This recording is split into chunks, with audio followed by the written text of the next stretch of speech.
Welcome to the Digital Dreaming Off the Ground podcast. I'm your host, Asif Ali. I'm joined today by the podcast extraordinaire himself, host of the Victory Circle podcast, Living on Purpose podcast, and two made podcasts, which I can't name. I'm sure he'll name it for you. The man, the myth, the legend, Jason Wilson. Jason, how you doing today, brother? Man, I'm doing great. Thank you for having me, man. How's everything going? You know, for everybody, yeah, that's going great. Thank you for asking. You know, so glad it's the weekend. But for everyone who doesn't know, Jason has had me on his show twice on two different podcasts. Earlier this year, with Living on Purpose with his co-host James Hagler of James Hagler Promotions, and then most recently, Victory Circle podcast, which is going to be released coming up in the next couple of weeks, I think. So, yeah. Anyways, so everyone, I'm just here returning the favor, to a man and a legend himself, in this game. So, Jason, let's start off with kind of your early life, kind of what got you into podcasting, and mainly kind of talking about your upbringing, because I know you're a Falcons fan. Are you from Georgia originally? Kind of talking about that a little bit. Man, originally I was born in Williston, North Dakota. Oh wow! Yeah, my dad was stationed in the Army up there, and the nearest hospital was in Poplar, Montana. So I was actually born there. And man, my mom was so sick of Montana. She said that on Mother's Day there was 1.5 feet of snow. So she told my father, "Hey, listen, you got to do something about this now." So then, my father got transferred to Atlanta. So I basically grew up there. Awesome. Yeah, so Montana, what was that like, obviously, the Midwest? Because I got a taste of that when I played for the Chicago Falcons, back in 2018. And obviously those winters are brutal. So what was your experience like? Well, actually, I don't remember any of it because I was 1.5 years when we left. So I got to go back to see what it was like. So after, yes, you're born there, but where were you raised? Were you raised all over? Kind of, what was where were you from? Like, as your hometown? So. Yeah, my hometown is Atlanta. Atlanta. Yeah. So you're from Atlanta, right? Basically. Yeah. Yeah. Okay. So are you from the city? Or are you from Duluth, Dinwiddie? Which part? No, I'm actually one of those people, man, one of the few that are actually from Atlanta. I'm not from Duluth. I'm not from Alpharetta, nothing like that. Yes, sir, man. Hey, props to you. And so let's talk, because I was actually watching NFL films, the other day. There's talking about the too legit to quit Atlanta Falcons, which kind of really sparked that city. Because you're a Falcons fan, what was your take kind of growing up in Magic City and kind of how that was, kind of what that brought to the city? You know what I mean? Oh, man, it was an incredible time because not only did you have the Falcons blowing up, but you also had the Atlanta Braves at the same time. So, man, It was an incredible time for sports in Atlanta. I mean, it was awesome. Yes, sir. I mean, for anyone who can't see, actually, let me turn the camera. Right over there, that's Deion Sanders, right? The Falcons, right? So, I mean, like for me, when I was watching the documentary, obviously, it was one of those things where Deion was such an inspiration, to so many people, football wise, motivationally wise, right? Obviously, head coach of Jackson State right now. I mean, Deion Sanders was kind of like just like a catalyst, because everything he did during that time, like the media there was nothing he could do without everyone knowing about it. You know what I mean? And so you had MC Hammer, you had Evander Holyfield, you had everybody come to the games and the sidelines. And to your point about the Braves, obviously, Greg Maddux, Bobby Cox, right? I mean, that was also another great time for the city. Man, and it's incredible. It's too bad the Falcons. I think one of the takeaways for me is that even though the Falcons weren't able to kind of win a Super Bowl during that time, they still were able to capture the city's kind of like, the fans' hearts and really put Atlanta on the map. You know what I mean? Yeah, 94. In 92, it was heartbreaking, man. You can't believe how heartbreaking that was. I mean, to me, in my opinion, if that scandal hadn't happened with that defensive back, I can't remember his name, but anyway, he won a Christian award. And, that particular night, right before the Super Bowl, he was caught with a prostitute. Man. he had his wife there, man, his kids and his whole family. And this scandal comes out the next morning. And I'm sure that the team was just like, how do we get around this and stay motivated? And to me, that was just a huge distraction, which obviously had an adverse effect on the game.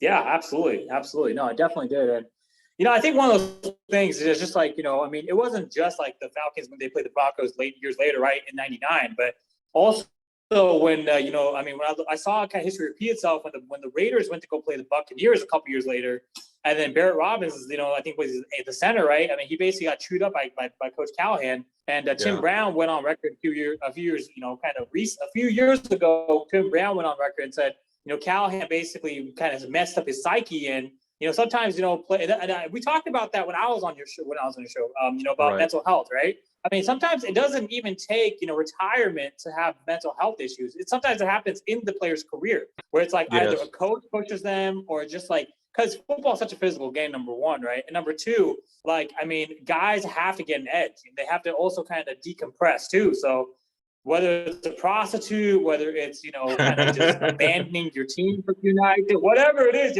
being caught with DUI, just driving under the influence, like things that, are pretty much, seem pretty commonsensical of not what to do. It's just something that, that an athlete, can't really process or materialize. You know what I mean? Right. So, and then, if you add on injuries and things that players have to deal with, like, injured knees and ankles and, any other parts of the body that are below the waist where they have to take constantly pain pills and drugs in order to be able to play. That stuff is addicting, number one. And then number two, it causes mental health issues, like you said. 100%. I can tell you a bunch of guys who I played with, and also guys who, obviously we talk about in the league, they either, even like Brett Favre, for example, right? I mean, Vicodin. I mean, that's just, it's just because of the fact that you said the amount of contact and the reoccurrence, right? The reoccurrence of all these injuries, it's just so difficult. I mean, it's crazy. Obviously for me, I was fortunate. I don't know how, but I was fortunate to not have to take any hits below the knees and above here. Basically, it was right here, and it's all good now because this is gone. But I mean, I enjoyed it. I enjoyed it for what it was, right? But I just, it's so crazy. It's funny. I mean, Dwight Clark, who I got to meet, 10 years ago, during the 30th anniversary of the catch, which helped my Niners make the Super Bowl. He drew out the play right there, right underneath the Deion Sanders ball. He had ALS because of the fact that he took so many hits, throughout his career. Because back in the 80s and 90s, 70s, 80s, 90s, there wasn't so much knowledge available about player safety and mental health issues that result from the damage sustained during football. And the knowledge about CTE wasn't as abundant yet either. So I think now we've actually moved towards a much more safer game. Obviously at the cost of some elements of the game, like defensive players not being able to, anytime if you hit above the shoulders, they call that targeting, right? So targeting has now become a thing. You can't hit the quarterback the same way you used to. So a lot of sacrifices. Obviously for me playing special teams, blocking and tackling gunners, or being a gunner and tackling and blocking as a jammer against the return team or for the return team.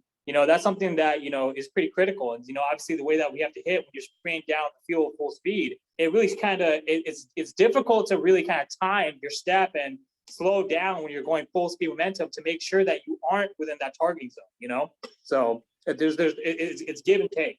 So.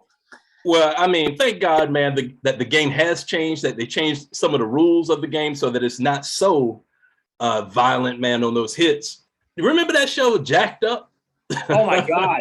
Have you seen the movie Concussion with Will Smith? And then they're showing clips of that show, and I totally forgot about it. And I realized, oh my God, they were laughing at dudes literally grimacing on the turf in pain. I'm just like, holy shit! Like this was a legitimate thing. Like this is like, and you can't. Yeah, man. I'm glad that they changed the rules for that. I'm glad the knowledge is out there, for many reasons, right? How many players have had their lives either ruined or their lives ended prematurely because of the impacts and because of the mental health, mental health further impacts of the game itself. It's yeah. Anyways, but I think one of the things that I've also taken away is that as fans, now that I'm a fan, I truly just enjoy, now the game has changed to where it's less about just being like a hustle guy. Like for me, I wasn't a naturally gifted athlete, I was a hustle kind of work, kind of grinder, right? So I would basically have to work special teams, work my way into rotation and slot. So for me, it was more about hustle and effort. But nowadays, it looks like it's just about kind of more finesse and skill, because the players nowadays are still bigger, they're still stronger, and they're a lot more skilled than the players back then, right? And so it's really, I mean, it's crazy to think about. Obviously, like, I've had so many other guests on my show, who either who played in the league at the highest level, and they've achieved success at that level, or basically, have played at a level similar to it, like on my level, arena, semi-pro, indoor, right? And I think that's just something where it's like, holy crap, like, if you compare the game now to where it was years ago, obviously, the game itself has changed, from the rules perspective, but the athletes are just so much better, like you said. And you remember you asked me this on your episode, nutrition, everything. It's just, I don't know what they're feeding these kids nowadays, but I mean, you got some like man beef out there, just getting picked up, and I mean, it's crazy. So. Yeah, and the thing about it, before I left the States, I was a personal trainer. I was in health and fitness for like 10 years before I left. And I've seen the field of training and conditioning change so much. I mean, those exercises and drills that those guys do now, I mean, it's phenomenal. Right. Now, actually, let's talk a little bit more about that. So personal training. So what was that like? Kind of, where did you train? Were you a private personal trainer? Were you working for a contract with gym, or kind of how was that, for you? Yeah, when I started out, I worked at private health club chains, a couple of them. And then after that, I left Atlanta back in 2000, and I was working at Q the Sports Club, which got bought out by 24 Hour Fitness. And from there, I went to Gold's Gym. So I was in the health club chain business for, more than 10 years. But the thing about the training, though, I was a personal training department head, and I had like a staff of 20 trainers at my first club in Dallas. It was an awesome experience, but when it comes to equipment, nutrition, and all of the facets that incorporate personal training, the game has just changed so much. But I think it's had such an awesome effect on the game of football, and really all other sports as well. Yeah, I mean, and to your point, not just football, right? Look at basketball. You look at, they just had the NBA draft the other day. They just had the NHL draft the other day, literally the other day. And I mean, you look at, baseball, you look at every other sport across the board. I mean, these, it's definitely helped a lot of, this next generation, new generation of athletes, obviously, like, if we talk about the guys who are still playing at the prime level, like, for example, LeBron James, on my Lakers, it's crazy. Like, I mean, he's literally just built like genetically at a different, I don't know how he's built. I mean, the guy is fucking he's in his 20th season, and he's still like going at 110 miles per hour. Like, I don't even know how, like, but obviously, because he invests $1 million or $2 million into his body every single year on nutrition, on diet, on training regimens, and he's really on top of everything. And that to me kind of shows that sets the great ones apart from the good ones. You know what I mean?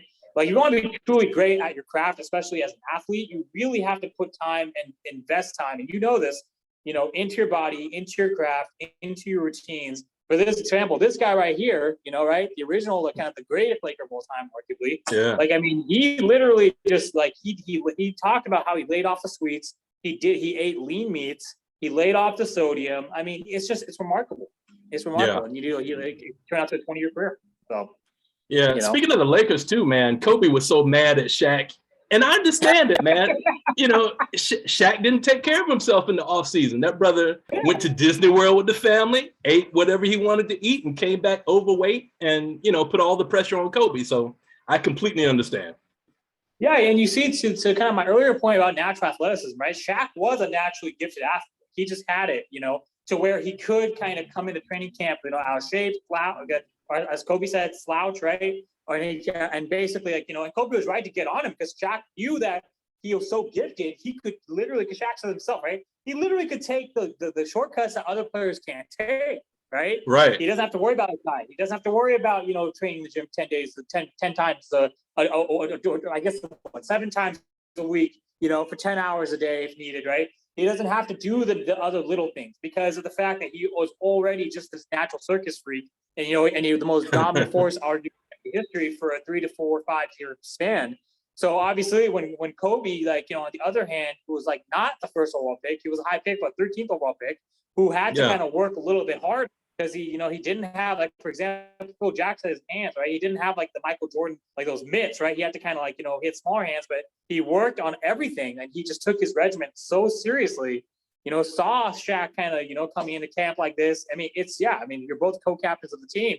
You know, Kobe had a right, Shaq said, Kobe was right to get on me like that, you know? And it's funny. I mean, you know, it's hilarious because you don't really think about it, but even the all-time greats like a Shaq, right, are guilty of the same habits that any common, like you and me or anyone else would basically be guilty of, you know?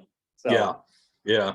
And the thing about it, Kobe was like, man, we could have won another 2 or 3 rings had you been in shape. Yeah. They could have won 4 or 5. I mean, golly.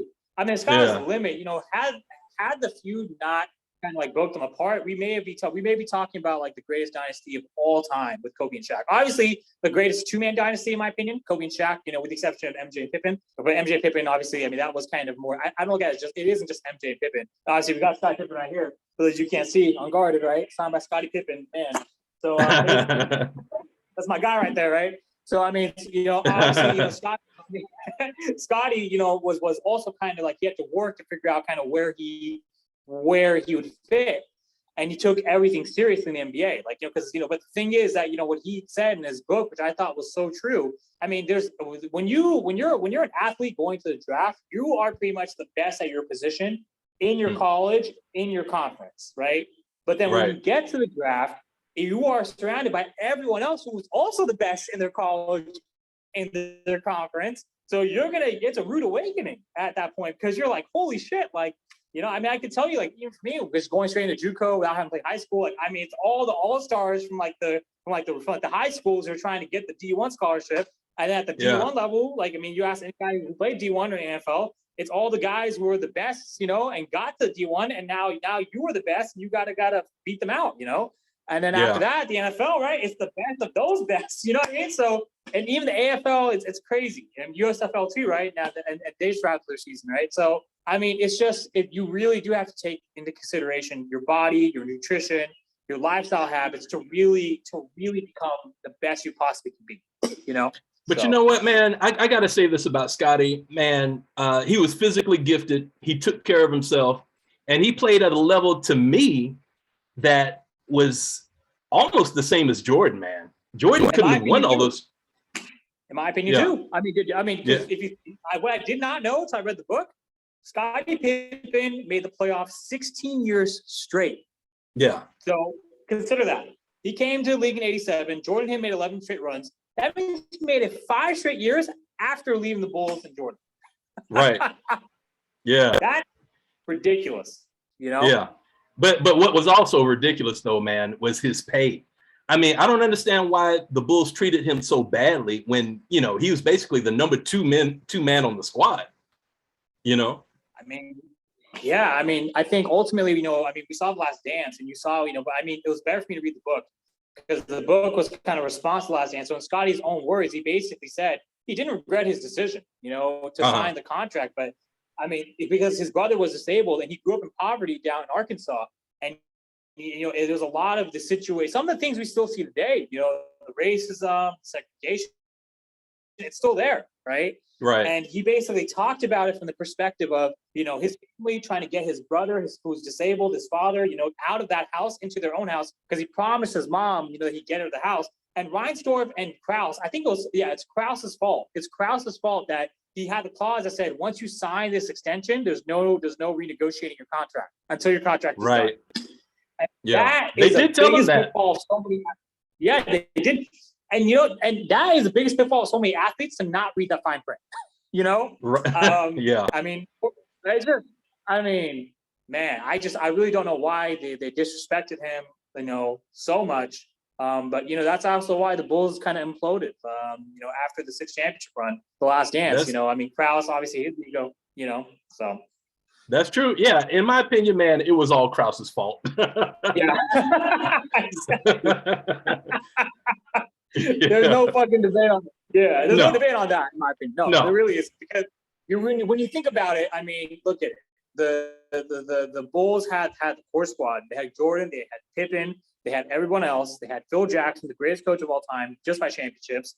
Ownership wasn't an issue. It was just the manager feeling like he didn't get enough credit. And I Exactly, saw the man. same situation. Yeah, I saw the same situation transpire with my Niners a few, I mean, what, 10, 12 years later when with Harbaugh and Trent Baalke. Harbaugh basically helped the team get back to prominence, and we almost won a Super Bowl a few times. And Yeah. Baalke basically said, "This is my team. I get the credit, not you as a head coach, for assembling the squad together."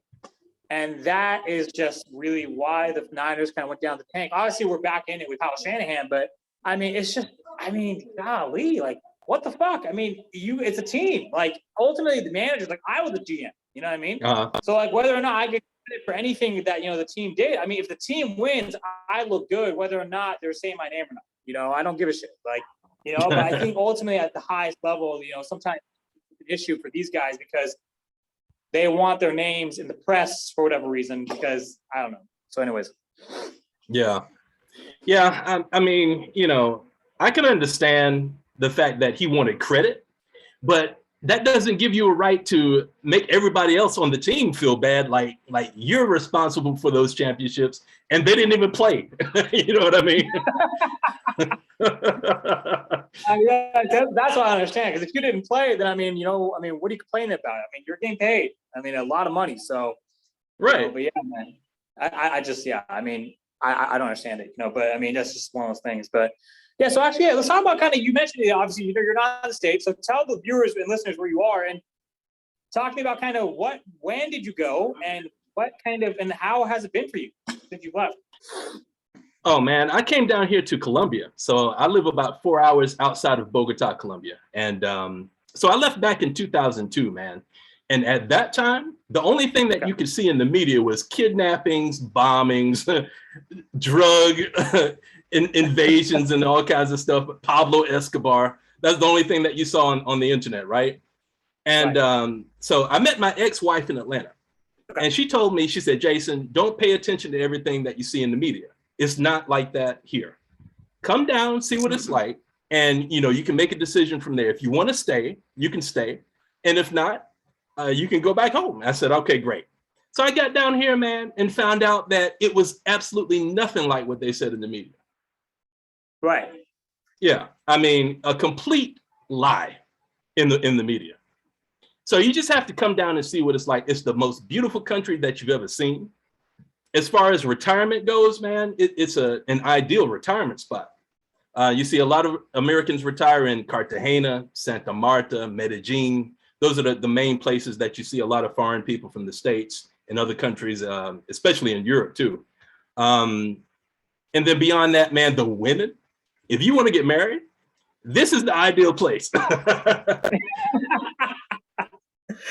Man, yeah. I can't even imagine. Yeah, I mean, it's funny you mentioned about the stereotypes, because obviously for me being Pakistani and also being the first player of Pakistani descent to play, arena ball, I understand what you mean when you say about kind of the media kind of controlling that narrative, because, you see whatever you see about Pakistan, you can see obviously, the whole situation, with the bin Laden, which is obviously true. A lot of people in the government were guilty of abetting him, but it's a lot safer now for Americans. Okay. If you go anywhere, like my grandma still lives in my ancestral kind of roots. In what's the city's name? I can't say the name. I'm sorry, guys. Multan in Punjab, province over there. And with China, they've actually kind of built a corridor kind of like of just like trade routes, malls, businesses that go the length of the country all the way down to the Gwalior port down in Karachi that goes out to the Indian Ocean.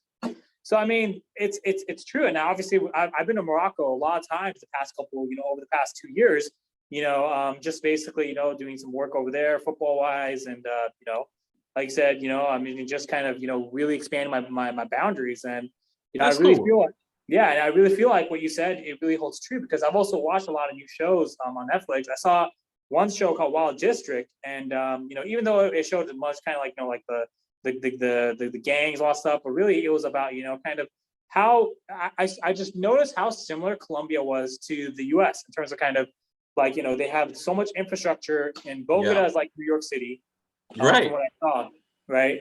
And the government is just as robust as we have. There's enough wealth. There's, like you said, a lot of wealthy people there too, and there's a lot of infrastructure there too. But the downfall though about this country, man, is all the corruption. Right. If they didn't have all the corruption in the government, man, Colombia would be able to stand on its own. There's so many natural resources here that, it would have been like Venezuela back in the 80s. That's what it would have been like. Oh my God, yeah. I mean, same thing with Pakistan. And Venezuela, to that point, Caracas is like, just like, you do not want to visit Caracas anymore, right? Because no. You know what I mean?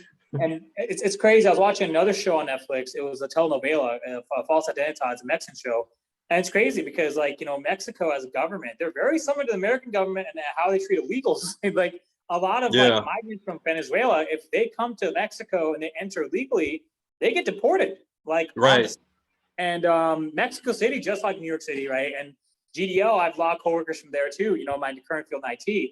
And it's crazy to see because, like, whoa, like, like there's a lot more similarities that we don't really think about, and the corruption, like you said, is a lot more, it's different in a quote unquote developing country, right? Versus like, a bigger, kind of more advanced country. But I really feel like the corruption is more or less the same, like anywhere you go across the globe in terms of if you go, like, let's say you go to Pakistan and, a lot of people, like you said, there's a lot of natural resources, same thing over there. Kyrie Irving is invested over there, water plants. And so there's a reason for that. There's a lot of great opportunities. The same thing in a lot of other countries in Africa, neighboring Morocco, but same issue. Corruption, the people on top.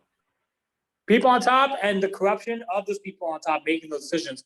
But we can say the same thing here in America. I mean, how is it any different? You know what I mean? And I'm not trying to, espouse any type of rhetoric, but I'm just saying, like, a lot more similar than we think, if that makes sense. That's true. But man, there's a lot of Venezuelans that are leaving their country and coming here to Colombia. So, Yeah, I mean, Venezuela is not the same. Yeah, Colombia is next level. Like, I mean, I look at Colombia as like right up there with Mexico in terms of kind of like where it stands development-wise, infrastructure-wise, everything. Venezuela, they're just leaving Venezuela. They're just leaving Venezuela to go. Everyone's leaving Venezuela. It seems like that's not a place you want to be. You know what I mean? Yeah. So, no, you definitely don't want to be there. But another thing about being here too, though, I had the vision of learning Spanish. So, people kept telling me while I was over in the States, Colombia is one of the best places to learn Spanish. Yeah. The accent is very easy to understand compared to Puerto Rico or Mexico or other countries, right? Yeah. So I found that to be true. Wow. I learned basically Spanish, but from Spain when I was in school. But I didn't learn how to conversate when I was in school like everybody else, right? You learn all the grammar, but as far as having a conversation, it's impossible. So I didn't actually learn how to speak until I got here. Okay, cool. So are you pretty fluent now? Yeah, I'm fluent now. Oh, wow. Awesome. Yeah, no, that's awesome. Yeah. I mean, I've tried on Arabic because as many times I've been in Morocco, I still haven't picked up anything. I'm like, I know salam is hi. I know zwin means delicious. Oh, sorry, zwin means nice, and zwin mazaf means delicious because it's like extra delicious. And then what else? That's it. I'm still learning, but does your family speak? My family, no. So Pakistan's native language is Urdu. So Urdu is the language of Pakistan. So it's a different language, Arabic. So yeah, my family's very fluent in that, and I can speak that just conversationally a little bit. I can understand it. I can't write it, but I can speak it. And comprehend it to just enough. But yeah, Arabic's a new language, but it would be cool. I mean, I do want to learn it. I also think Spanish would have been, because I'm here in California. I mean, I took German in high school, and German is like the most useless language here in California. Spanish is a language to learn, to know. And anyways, yeah. So maybe I'll pick up Spanish. Maybe I'll pick up Arabic, and try to on the side, try to with everything else I have going on, and just see how far I can go with it. Yeah, in my opinion, man, you need at least 2 languages now, man. If you want to do business, if you want to do business internationally, you need at least 2. Yeah, just at least I mean, depending on where you're doing business too, right? I mean, it really depends on kind of where you're doing business, and I think it's good to have more the better. So absolutely. And there's a lot of money to be made, to obviously teach and train, foreign speakers on how to speak, English and all that stuff. So, I mean, the reason I'm saying all this is because like the NFL and football in general, one of my not my last guest, but the guest prior to that, my good friend, Coach Gabe Martinez, 4-time guest on the show, he's out in Poland coaching, right? And so he's coaching out in Poland, and he was talking about, how many different dialects they have over there, in Czech and obviously there's players from Germany, players from, and it's just, obviously for me, I'm just like, wow, like, I didn't get to play internationally, right? I got to play, obviously domestically, but I got to encounter so many international fellow athletes, in Mexico, who play football, in Europe, and obviously Morocco, right, which is growing, and hopefully I can have someone from Morocco who's kind of, coaching over there on the show soon. I think it's so remarkable to see kind of how the sport's grown, but also kind of how many diverse perspectives there are, within, the sports. But anyways, so that's awesome. Yeah, it is. But they have they have an arena league in Morocco. It's not arena; it's outdoor, and essentially, basically it's full contact. And, so it's pretty remarkable. Yeah. Okay. Pretty remarkable. So I mean, I since I reactivated my Instagram, obviously the past couple of weeks, I've reconnected a lot of those athletes and those coaches over there. So I mean, they were like, when are you gonna come by again? Because they have different areas, cities, and I haven't been to all the cities yet. So, but anyways, maybe sometime soon. Yeah. But actually, sorry. I'm sorry, you were frozen there for a second. Okay, no worries. Yeah. Okay. Yeah. No, I was just gonna say, kind of, with the last 5 minutes, you asked me a question about living your purpose when I was on your show with James earlier this year, Living on Purpose podcast. Right. I'm gonna ask that same question to you. Are you living your purpose right now? Oh, absolutely, man. I absolutely love my work. I jump out of bed in the morning at 5. And I'm like, okay, let's get the day started. I'm a connector. I'm a connector. And, I love to network. That's my thing. And Circle of Friends Club, we are a global wellness mental community. So what we want to do is co-create with as many organizations and athletes, coaches, speakers, trainers as we possibly can that want to do events online. So anything that you want to do online to make the world a better place in mental wellness, we're all about it. And for me, that's my purpose. Love that. No, I love that so much. That's been such a recurring theme on my show. Chukia Kobe, who was Super Bowl champion with the Steelers, who was on the show back in January. He talked about the importance of mental health and understanding the importance of prioritizing that and kind of outreach for that, for NFL athletes, but everyone else, not just NFL, right? And so he's the master of neurolinguistics programming. So that goes kind of hand in hand with kind of what Circle of Friends Club is trying to accomplish, missions. And, that's part of my purpose too. Part of my purpose is obviously this platform, giving that platform and that avenue for us to kind of share that and kind of grow that community. And also just kind of hearing perspectives, which you may or not ever thought of or heard before, right. Who would have thought, prior to us talking, Colombia is up there, with the GDP, right up there, So, I mean, I think it's great. So, anything closing out? Any final thoughts for our viewers? Anything? Yeah, absolutely, man. I would have to say that I think the most important decision that you could ever make is to seek your purpose in life. Not everybody has the motivation or the encouragement to do so. But I think that if you seek God's help, he's the one that made us, right? So, ask your creator, okay, what is my purpose? He'll show you in a dream. He'll surround you by the right people. He will give you the necessary motivation, encouragement to do whatever it is that you need to do that you've been called to do in this life. That's my final thought. That was a great way to close it. All power to the higher power if you believe that, and I personally do. But if you don't, that's fine too. But hopefully, hopefully there is a higher power that everyone kind of binds to. So I agree with that. Jason, bro, it was great having you on, man. Thank you for your time. Hope to see you again sometime soon. Hey, man, and we're gonna keep going, right? Absolutely, man. Thanks for having me, brother. All right, brother. All right, man. Take care. All right, take care. Good show, man. Thank you, bro. Yeah, let me